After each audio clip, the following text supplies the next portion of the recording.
Halo adik-adik, jumpa lagi bersama saya Charlie Sianturi. Pada materi pembelajaran kali ini kita akan membahas tentang proses masuknya agama Islam di Indonesia. Membahas tentang proses masuknya agama Islam di Indonesia, ada dua hal yang harus kita ketahui. Yang pertama adalah teori-teori tentang masuknya Islam di Indonesia. Baru yang kedua adalah proses penyebaran agama Islam di Indonesia. Yang pertama adalah teori tentang masuknya agama Islam di Indonesia. Ada tiga teori tentang masuknya agama Islam di Indonesia. Yang pertama adalah teori Gujarat. Menurut teori Gujarat, agama Islam itu masuk ke Indonesia di abad ke-13 Masehi atau abad ke-7 Hijriah yang berasal dari Gujarat atau India. Yang kedua adalah teori Mekah. Menurut teori Mekah, agama Islam masuk ke Indonesia pada abad ke-7 Masehi yang berasal dari Mekah, yaitu daerah Arab atau Mesir. Teori yang ketiga adalah teori Persia. Menurut teori Persia, agama Islam itu dibawa pada abad 13 Masehi yang berasal dari Persia atau yang sekarang kita kenal adalah Iran. Selanjutnya kita masuk ke proses penyebaran agama Islam di Indonesia. Ada 5 proses penyebaran agama Islam di Indonesia, yaitu yang pertama melalui perdagangan dan mengikuti jalur-jalur pelayaran dan perdagangan.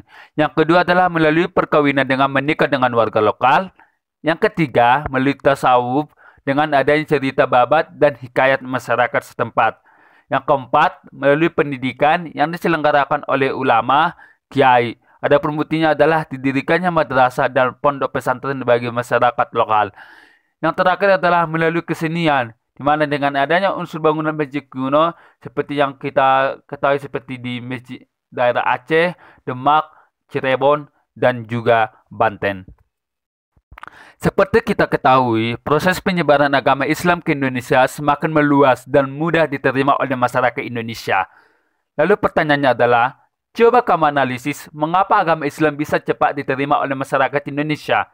Ada beberapa penyebab agama Islam mudah diterima oleh masyarakat Indonesia. Yang pertama adalah syarat masuk Islam sangat mudah. Seseorang masuk Islam apabila telah mengucapkan 2 kalimat syahadat. Yang kedua, ajaran agama Islam tidak mengenal adanya kasta-kasta atau stratifikasi sosial. Yang ketiga, Islam disebarkan dengan cara damai dan penuh toleransi. Keempat, agama Islam yang menyebar ke Indonesia disesuaikan dengan tradisi atau budaya yang ada di Indonesia itu sendiri.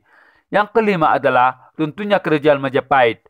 Runtuhnya kerajaan Majapahit di abad ke-15 menyebabkan penyebaran agama Islam lebih mudah dan tidak mendapat kendala yang berarti saat penyebaran agama Islam dilakukan. Demikianlah pembelajaran kita hari ini. Saya ucapkan terima kasih.